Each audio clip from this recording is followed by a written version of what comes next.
The doors to the courtroom at last slammed shut with a crash that reverberated like fate itself. Cameras blinked, reporters murmured, and all eyes fell upon the focal point of it all. Kody Brown. The erstwhile dignified head of Sister Wives sat rigid, jaw locked, his highly buffed image being undone by the suffocating force of reality. This was no routine hearing. This was the day the deceit, the manipulation, and the betrayal would finally meet its match in justice. The judge's gavel came crashing down, demanding silence. This court will now come to order. The voice boomed out, weighed down with authority. And from that moment on, the air was charged with years of anger, pain, and secrets that would no longer remain hidden. Years of television audiences watching the Brown family drama pass before their eyes, 4 wives, 1 husband, and a vision of harmony. In reality, behind the cameras, the vision had turned bitter. Promises were betrayed, trust was broken, and Kody's painstakingly constructed world started to decay from the inside out. The courtroom was not only a forum for law today, it was the ultimate setting for a family exploding in plain sight. Christine sat at the front, her determination burning in her eyes. She was no longer the submissive, quiet wife. No, today she was a fighter. She held a folder filled with receipts, emails, and deeds, proof that would shatter the facade of the man she once loved. Kody promised us homes, security, a future, she would tell them. Instead, he took our dreams and distorted them into lies. Janelle sat beside her, serene but unyielding, her hands draped over piles of financial documents. Where Christine had hot passion, Janelle brought cold hard facts. Bank transfers, signatures, sales of property, all revealing one thing: Kody had been transferring money in the dark, selling off assets behind their backs, and keeping for himself what wasn't his. He had played the role of provider for years, but here, in the cold light of the courtroom, the paper trail against him, and Meri. The long years of silence, relegated to the periphery of Kody's love. But today, she broke her silence. Her voice was shaking with rage and sorrow, but it was fierce. She would expose not just Kody's money tricks, but his emotional manipulation, how he toyed with love as a weapon, keeping her bound to promises that never materialized. Robyn sat in the back, conflicted and white-faced, torn between her loyalty to her husband and the truth spouted out by her sister wives. Her silence was more vocal than words. The courtroom became a stage, each wife stepping forward, not just as plaintiffs, but as survivors of a web spun by Kody's control. Christine's testimony burned with heartbreak, Janelle's evidence cut like steel, and Meri's confession broke hearts in the gallery. Piece by piece, the puzzle formed, and it painted Kody not as a misunderstood patriarch, but as a man who betrayed the very foundation of family. The judge watched, expression cold but focused, as the wives told their stories. And then the bombshell landed. Emails where Kody admitted in writing, "They don't need to know. I'll handle it." The room gasped. There it was, the smoking gun. The proof that his so-called leadership was nothing more than deceit dressed as authority. Kody's face went white. His hands trembled as he sorted through papers, making excuses. "It's not what it seems," he whispered. But it was precisely what it seemed. The proof was irrefutable. The man who used to insist on compliance now stood before him revealed, stripped of authority, his reputation crumbling under the truth. Reporters wrote fervently. Fans of Brown who waited outside the courthouse cried, some in outrage, some in relief. The picture of Kody Brown, the assertive husband, the self-assured father, the man who said he brought his family together on faith and love, was no more. In his place was a man trapped, desperate, and confronted with the after-effects of years of secret betrayal. And then the moment that no one would ever forget. The judge leaned forward, voice like a razor. "Mr. Brown, this court finds you guilty of deceit, financial misconduct, and emotional manipulation toward your wives." The words hung in the air, heavy and definitive. Christine gasped, her hand flying to her mouth, as tears of relief streamed down her face. Janelle's eyes closed, allowing her shoulders to relax from the weight. Meri cried openly, her sobs with the burden of years finally able to surface. Cody sat paralyzed, his kingdom dismantled in one breath.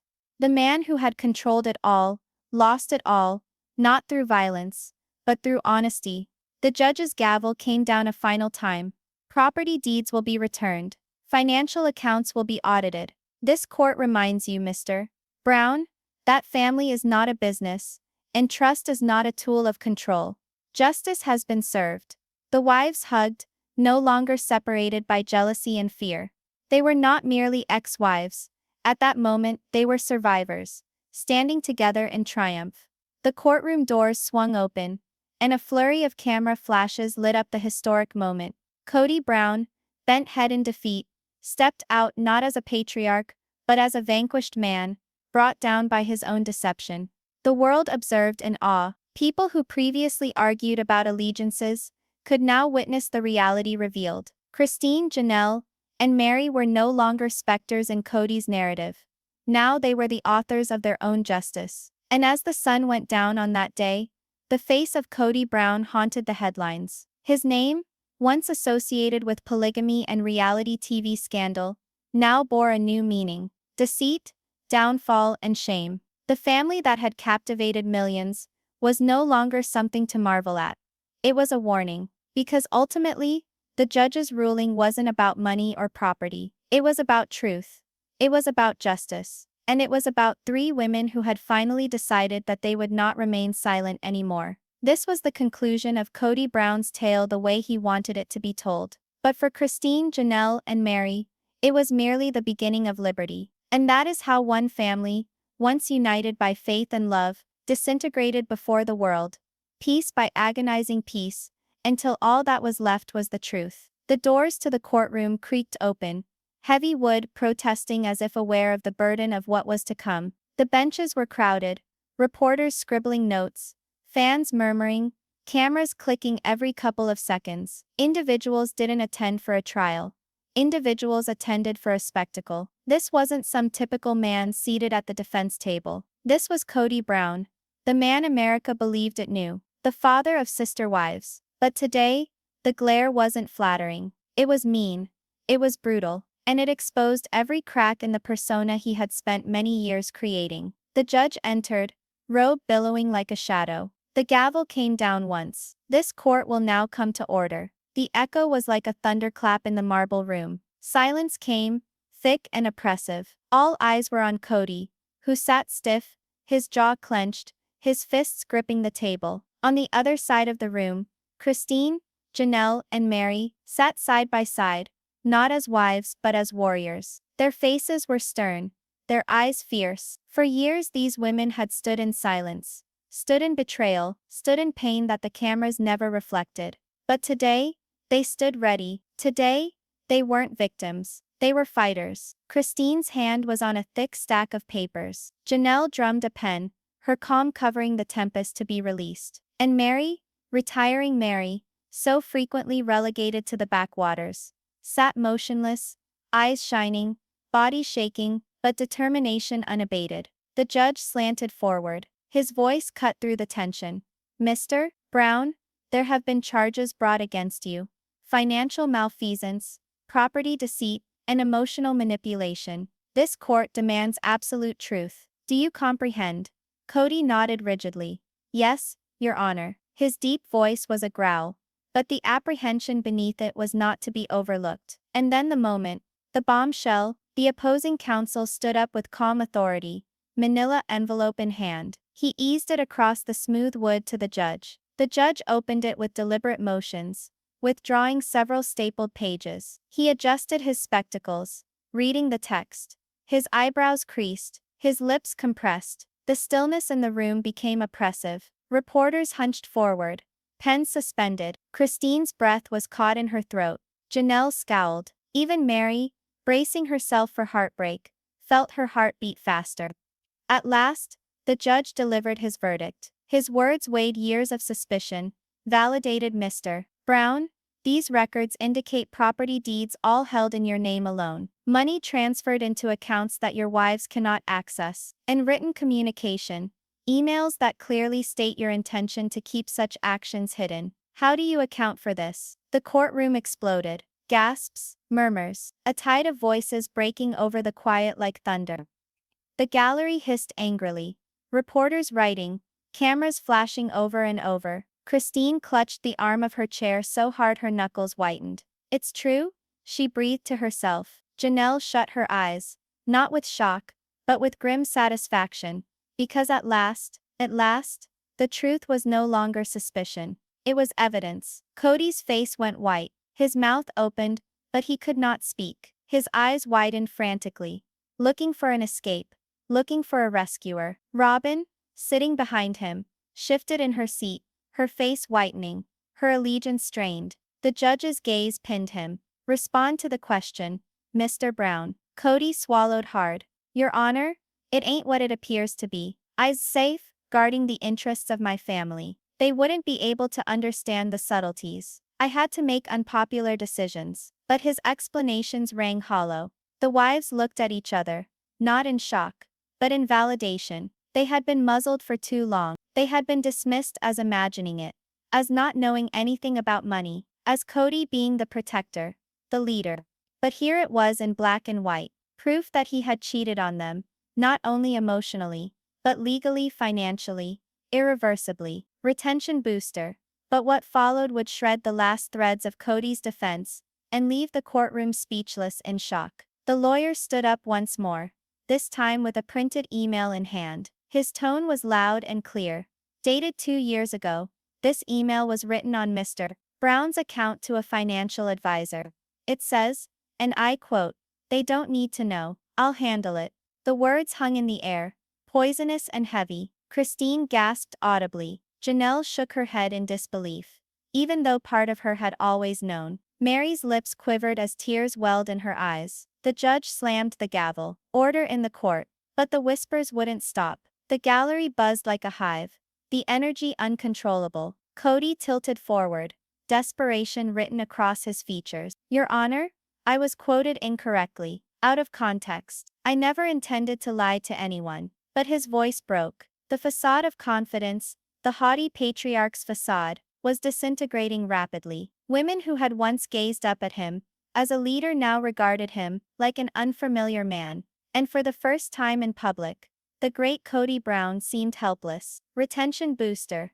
And yet that was only the start, because the wives hadn't even stood up yet. Christine shifted forward ever so slightly, staring at Cody. She didn't say a word, but her expression said it all. It's over. The truth is here, and you can't escape it anymore. The judge let out a deep sigh, rifling through papers once more. Mr. Brown, this court will not stand for fraud. These papers, assuming they are false, are incriminating. You will get your opportunity to defend yourself.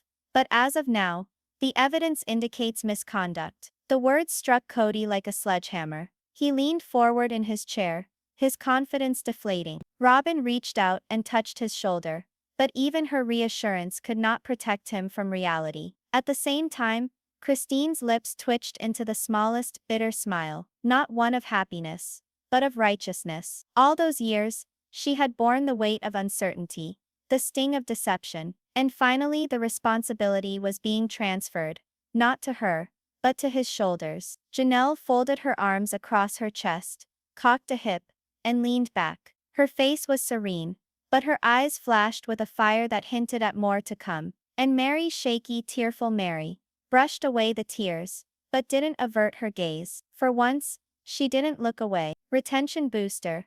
The wives had waited years for this moment, but the most shocking testimony was still to come. As the session came to an end, the judge spoke to the room. We shall continue with witness testimonies tomorrow. Both wives will have opportunity to produce her evidence. Until then, this court stands adjourned. The gavel crashed. The resounding noise was final, relentless. The crowd was agitated, reporters racing out, cameras firing off, the hum reaching fever pitch. Cody sat, immobile, his eyes on nothing. He seemed smaller, not the strapping patriarch he had once seemed, but a man trapped, cornered, revealed. Christine gathered up her pin, her chin aloft, her resolve unbroken. Janelle snapped her folder shut, determination etched on her face, and Meri, tears drying on her cheeks, stood tall. For the first time in years, She felt something she hadn't felt in a long time. Strength. The wives filed out of the courtroom hand in hand, side by side, no longer rivals, no longer split. And the outside world waited, greedily for answers, waiting for the storm that was only just unfolding. Because this wasn't just a fight over property or money. This was about betrayal, justice, and the fall of a man who thought he was smarter than all of them, including the women he knew best. And secretly Cody knew that too. The courtroom filled once more the next morning. Tension, curiosity, and yesterday's bombshell still looming in the air. The media swarmed the gallery. Cameras clicking, pens scratching paper. The tension was palpable, the whispers buzzing in the air. Yesterday had revealed the cracks in Cody Brown's expertly constructed facade. But today those cracks would spread open into shattering fault lines. The bailiff's voice thundered.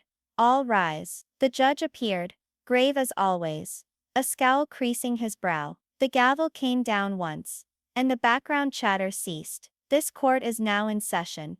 Call the first witness. Every head was turned towards Christine Brown. She stood up slowly, gripping a folder so thick that it appeared to be heavy with years of unfulfilled promises. Her blonde hair surrounded a face that wore both pain and determination. The wife who had smiled for the cameras was gone. The one who had swallowed her doubts, who had attempted to patch together a shattered dream. Today Christine stepped out like a woman who had nothing further to lose, and everything to prove. As she stepped up to the stand, the air changed. You could sense it. The gallery leaned forward, ravenous. Cody shifted restlessly, eyes averted anywhere but hers. Robyn laid a trembling hand upon his shoulder, but he shrugged her off, his eyes honing in on the judge, who now administered the oath to Christine. Do you swear to tell the truth, the whole truth, and nothing but the truth? The judge asked. Christine's voice was firm. Level? I do. She sat down, setting the folder on the desk before her. Closing her eyes for a moment, drawing on strength, she then looked straight at Cody. Not with love, not even with anger, but with something cutting truth that could not be ignored. Retention booster. And when Christine opened her mouth, the courtroom would never see Cody Brown the same way again. Your Honor, Christine started out, for years, Cody promised us things. He promised that we would have homes, that every wife, every family would be safe, that our children would have stability, to know they had a place in the world. She hesitated, pulling out the first paper from her binder. It was a typed email, yellowed along the edges from sitting in a file for so long. She held it up so the judge could read. But all these promises, she went on, her voice shaking just a bit, were nothing but lies. Lies that we built our lives upon. Lies that I built my children's dreams upon. The lawyer moved forward, taking the document away from her and delivering it to the judge. It was an old email from Cody to Christine. In it, he had guaranteed that her home would be constructed on a particular piece of land, close to a hill where her children could play. Christine's voice broke, while she continued to explain. My little girl would say, Mom, when the house is built, can I paint my room yellow? She was holding on to that dream, because I was holding on to that dream. Because Cody assured me it was real. Her eyes brimmed with tears, but her voice became stronger. But the land wasn't for me. It was never for me. He sold it, behind my back, behind all of our backs. The gallery gasped, a collective shock resounding through the room. Janelle slowly nodded, her expression stern. Meri winced, tears welling in her eyes. The judge read the paper quietly, before bringing his attention back to Christine. And you have proof of this sale? Christine opened her folder a second time, producing a property deed signed by Cody. Yes, Your Honor. He put it in his name, and then sold it without informing us. Cody lost it. That's not true, I said to you. It was complicated, Christine. You didn't get the finances. Christine's head jerked towards him, eyes flashing. Her voice sliced through him like a razor. No, Cody. Don't even think about it. Don't you dare say I didn't know. You lied. To me. To our children. To this whole family. The judge pounded the gavel. Order in the court. The ensuing silence was deafening. Christine's words hung there, biting and indisputable. Cody slumped back in his chair, his face red, jaws clenched with rage. But the damage had been done. Retention booster, and Christine wasn't finished, because what she revealed next would shake even the strongest hearts in the courtroom. She opened her folder once more, extracting photographs. Family pictures, photographs of children smiling in front of the land they believed would one day belong to them. Christine held one up for the court to view. A photograph of her daughter standing in a field and pointing to the hill at her back. She believed this was her future. I said it was. Because Cody said it was. Christine's voice cracked, one tear falling down her face. And when I realized it was gone, sold, destroyed, I had to look my daughter in the eye and tell her it was never real. The courtroom was quiet, but the quiet wasn't vacant. It was dense, filled with grief and anger. Journalists dabbed their eyes as they took notes. Even the judge's scowling face relaxed a bit. Christine put the photograph down and squared her shoulders. Your Honor, I stand before you today, not only for me, but for my children. For every promise that was shattered, for every dream that was taken from me. I trusted my husband. I believed in him. And he hurt all of us. Her words are a sledgehammer. Janelle leaned over, squeezing Christine's hand in support. Meri dried her tears, her head nodding slowly. Even Robyn appeared shaken, her face pale as she observed the man she was defending crumble under the weight of reality. Cody attempted once more, his voice cracking. Christine, I did it for the family. I made decisions to guard us. But Christine shook her head. No, Cody, you made decisions to save yourself, and you abandoned us to clean up the pieces. Retention booster, the viewers thought they'd heard it all, but Christine's ultimate insult would leave Cody utterly speechless. Christine dug into her folder one final time. She pulled out this time a timeline she had made, a chart laying out each promise Cody made, each date on which he said something would materialize. And every moment those promises dissolved into nothing. Alongside, she put them beside actual property deeds and bank deposits. This is the truth, she stated in a firm voice. Each time he asked us to trust him, he was already thinking about something else. Each time he said he was guarding us, he was guarding himself. And each time he said he loved us, he lied. The gallery burst into whispers. The judge studied the chart intently, his brow knitted. He raised his head to Cody, his tone icy. Mr. Brown, this is incriminating proof. You will get your chance to answer. But as it is, your actions look intentionally deceitful. Cody's mouth opened, but words failed him. His lips quivered, his eyes frantically scanned Robyn, but she didn't respond. She didn't glance at him. Christine leaned back in her chair, her resilience at last available for the world to witness. She wasn't a betrayed wife. She was a mother who protected her children. A woman taking back her voice. And as she left the stand, the courtroom was aware of one thing for certain. Christine Brown had just shattered the persona of Cody Brown, that he had so desperately defended.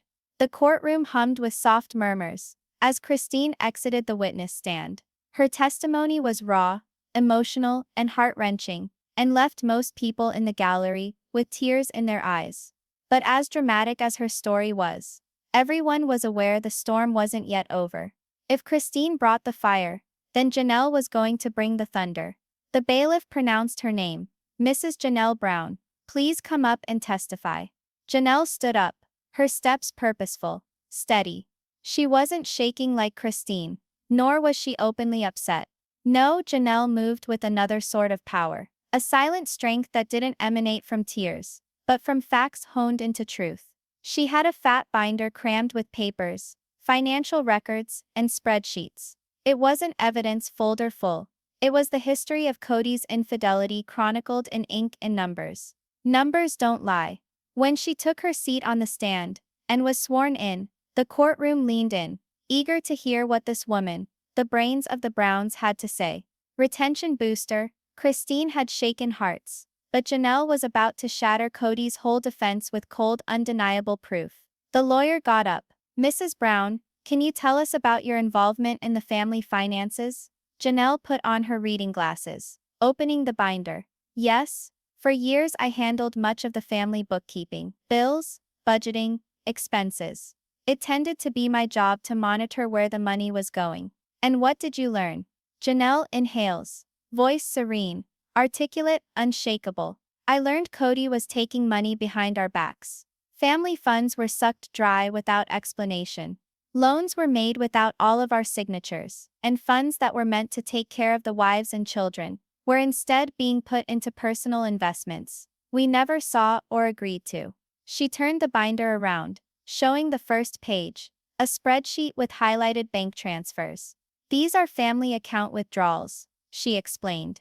Large sums, but instead of going toward mortgages, utilities, or even groceries, they were redirected into accounts with only Cody's name attached. Gasps rippled through the courtroom. Christine lowered her head, eyes wet again. Meri's jaw tightened. The lawyer presented the judge with a copy of the spreadsheet.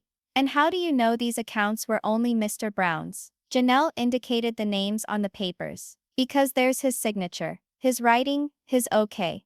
And none of ours. The judge pushed up his glasses, perusing the documents carefully. He scowled. Mr. Brown, these are large amounts. Do you dispute making these transfers? Cody shifted uncomfortably, his voice strained. I was investing for the future of the family. They don't realize how complex it was. Janelle's tone sliced through him, cold but level. No, Cody, we did understand. What we lacked was the truth, because you never gave it to us. The room was silent. The force in her words wasn't in their loudness. It was in their conviction. Retention booster. And then Janelle revealed the piece of evidence that no one saw coming, the smoking gun that left even the judge in disbelief. She flipped to another page in her binder. A series of emails between Cody and a financial advisor, projected on the courtroom screen. The words burned into the room like fire. Don't tell the wives. I'll handle it. The gallery erupted with gasps. Christine covered her eyes. Meri's hand went flying to her mouth. Even Robyn was shocked, her face drawn white as she gazed at the screen. Janelle shifted forward, her voice calm. This wasn't about keeping us safe. It was about controlling us. He convinced us we were secure when, in fact, he was taking it away from us piece by piece. The judge gazed at Cody, his face stern. Is that your email, Mr. Brown? Cody gulped hard. It appears to be mine, but the judge interrupted. A simple yes or no will suffice. Cody dropped his shoulders. Yes. The courtroom erupted into whispers, the noise building like waves crashing against the shore. Reporters scrawled wildly, knowing they were witnessing history. The downfall of a man who had once boasted being the ultimate provider. Retention booster. But Janelle wasn't done, because secrets in her binder would leave Cody totally cornered. She flipped through yet another page, this one displaying a property deed. This property was to be shared by all of us. We agreed within the family that it would be shared equally. But here she smacked the paper. The conveyance was done into Cody's individual ownership. No signatures from the wives. No negotiation. Simply his whim. The lawyer presented it to the judge, who examined it attentively. Yes, the names of the other wives are not there. Janelle's tone was still even, but the anger churning beneath it ceased. He said to trust him. He said this was all in the plan. But the only plan was to exclude us. Cody pounded his hand on the table, speaking in a rage. That's not true. I was going to include you all later. It just wasn't the right time. Christine jumped up, her voice trembling but clear. When was it ever the right time, Cody? When everything was gone. The judge struck the gavel. Order. The room fell silent again, though the tension crackled like static. Janelle, unflappable, went on. She produced more papers. Loan requests with only Cody's signature. Bank accounts closed without warning. Funds drained from mutual funds. Each one was a blow to the coffin of Cody's credibility. Your Honor, Janelle stated flatly, this is a pattern, not one error, not one miscommunication, a pattern of dishonesty. And it cost us not merely money, but trust, stability, and years of our lives. The judge slowly nodded, taking in her words. I see. Retention booster. And with her last words, Janelle landed a knockout punch that left Cody speechless and the courtroom gasping. She snapped her binder shut, the sound reverberating through the chamber. Then she gazed straight at Cody, her voice firm, unyielding. You craved control, Cody. You craved power. But today you lost it. Because today the truth is ours. The gallery exploded again, the noise impossible to contain. Reporters sprinted for the doors, waiting to break the news. Sister Wives fans watching the developments outside the courthouse cheered, their voices lifted in a wave of vindication. Cody sat frozen, his skin pale, his body slumped. For once he had nothing to say. No excuses, no charm. His empire was falling apart, not on account of rumor, but on the strength of evidence exposed by the same women he believed he could silence. The judge finally brought down his gavel. Mrs. Brown, thank you for your testimony. The court will recess before we proceed further. Janelle descended, her head held high, her power unshakable. When she rejoined Christine and Meri, the three women shared a glance of solidarity, of collective power. They were no longer wives, they were survivors, united shoulder to shoulder. And as the session came to a close, one thing was certain: Christine had shaken things up, but Janelle had exposed the framework itself. Cody wasn't just guilty in the court of public opinion anymore. He was guilty on paper, in ink, in figures, and there was no denying it. The doors to the courtroom creaked open once more after the break, and the crowd shifted back into their seats. The air was thicker now, loaded with the weight of all that Christine and Janelle had just shared. Kody Brown's empire was crumbling live, before everyone's eyes, and everyone knew the next witness would either confirm his doom, or provide him with one final rope to cling to. The bailiff's voice cut through tension. Mrs. Meri Brown, please take the stand. For a second, the room was still. Meri slowly stood, her pace cautious, as if each step bore the weight of decades. While Christine had fire and brimstone in her passion, or Janelle with her cold reservedness, Meri bore something else. Pain that had brooded silently, shrouded in darkness, unseen by cameras, and downplayed by Cody himself. She strode by, shaking hands, grasping a thin packet of papers, and a phone hugged to her chest. Her face was white, her mouth set in a tight line, but her eyes bore decades of unspoken truth. Cody bristled, his mouth compressing. For years, he had belittled Meri, shushed her, relegated her to the fringes. He had conditioned her to believe love had conditions, that her family status took a back seat. He never thought she would be standing there before him now, ready to reveal him to everyone. The judge administered the oath. Her voice trembled a little as she whispered, "I do." She sat down, looking at the microphone for a little while before raising her eyes to the judge at last. "Mrs. Brown," the lawyer started softly, "why are you here today?"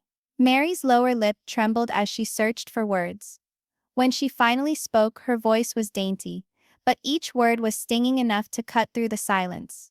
"I'm here," she whispered, "because I spent so many years thinking if I was quiet enough, obedient enough, loyal enough, things would be better. Cody would notice me, love me, respect me. But all I did was become invisible. And while I was invisible, he took everything." The gallery whispered in amazement. Christine extended her hand to Janelle's, the two women gazing at Meri with tears in their eyes.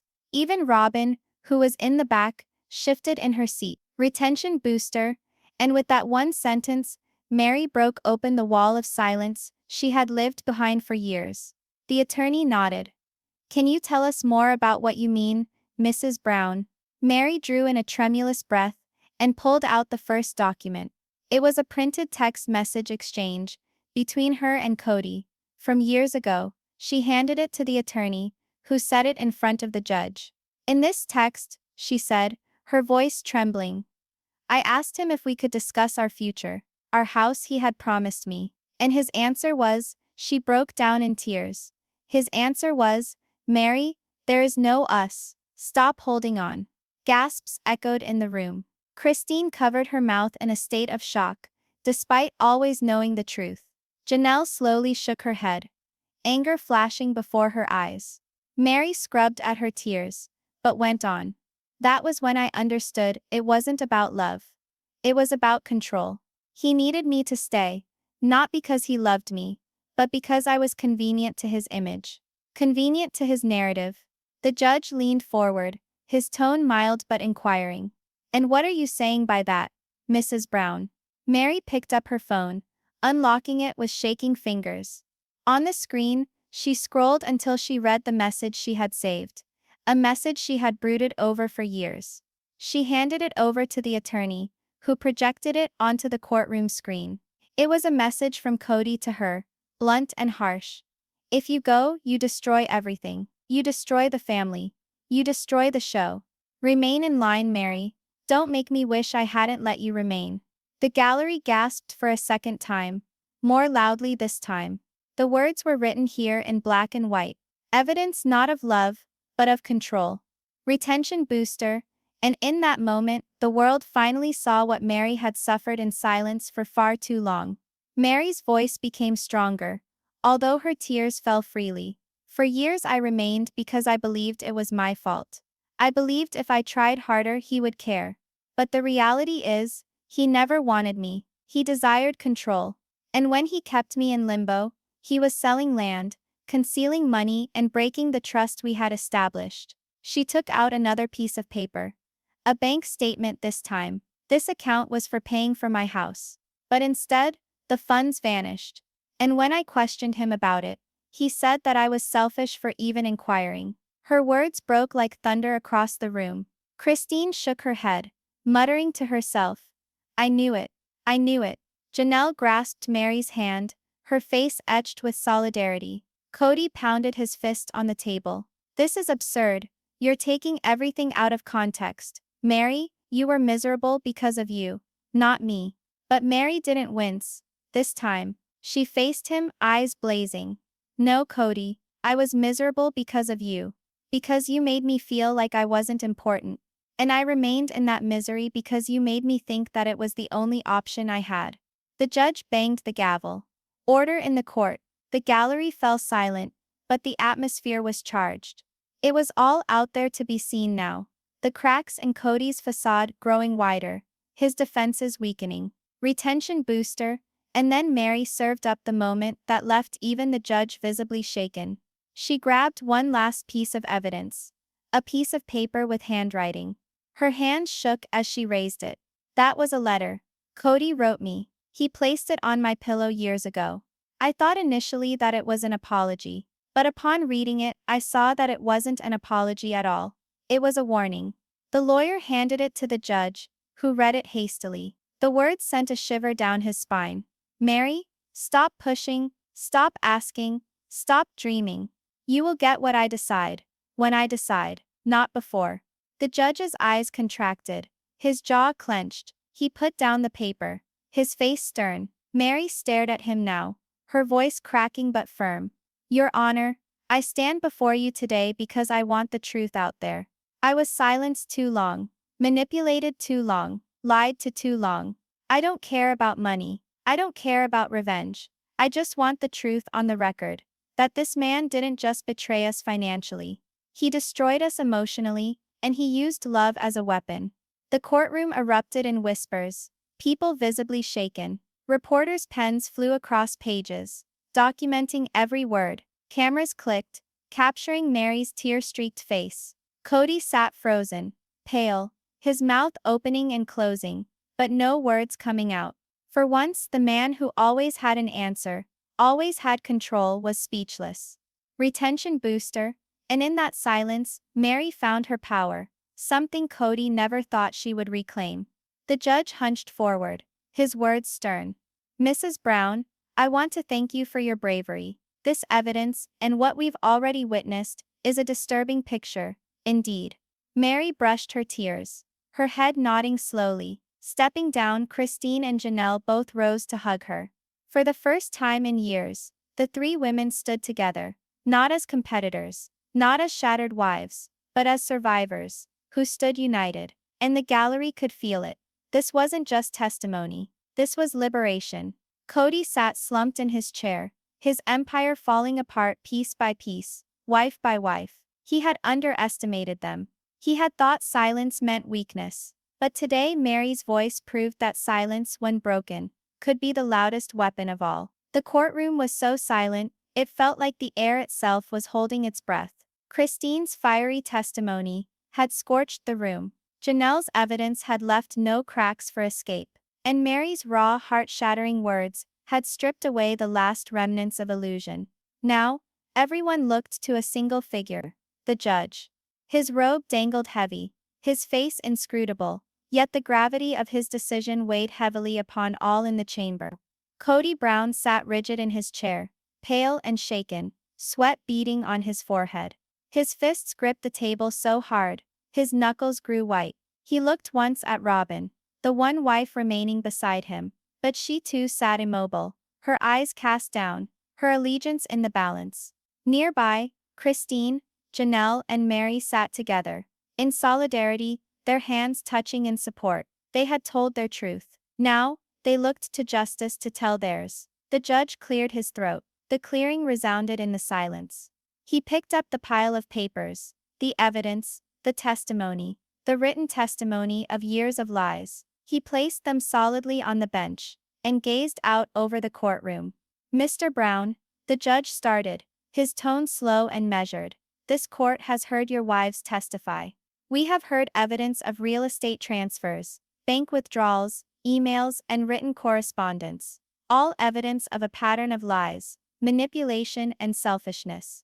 You were tasked with the care of your family, and the evidence indicates you acted in secret, serving yourself first, before anyone else. A murmur wave went through the gallery. Cameras snapped frantically. Journalists leaned forward, pens poised. Retention booster.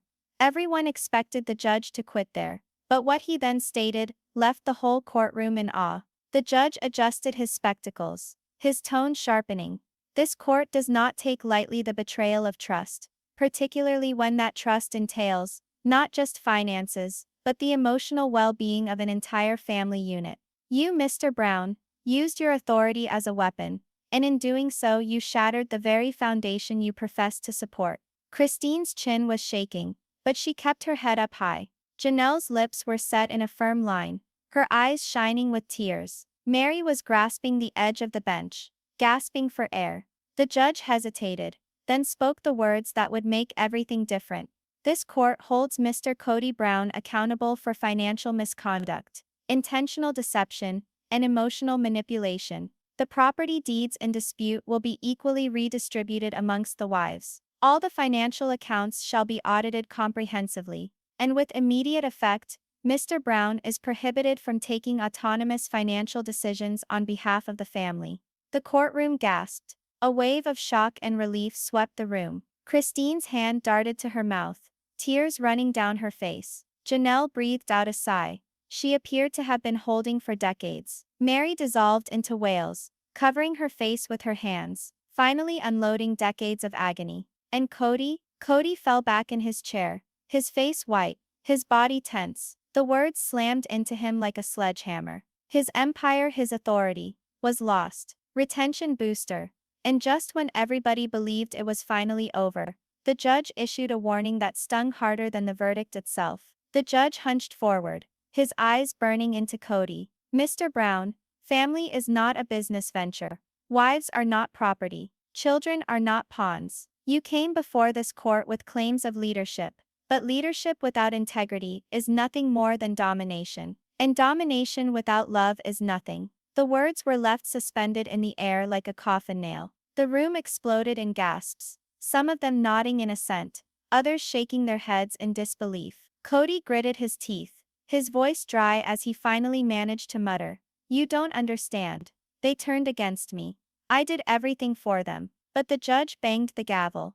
"Enough, Mr. Brown. This isn't about your excuses. This is about justice. And justice has been done." The echo of the gavel hung in the air, absolute and final. Christine grasped Janelle's hand, holding it hard. Meri leaned against them, still crying but her face alight with relief. For the first time in years, the three women were standing together, not in grief, not in competition, but in triumph. Reporters swarmed out of the court, racing to get the news on the air. Kody Brown exposed. The tabloids would yell. Judge hands out final blow.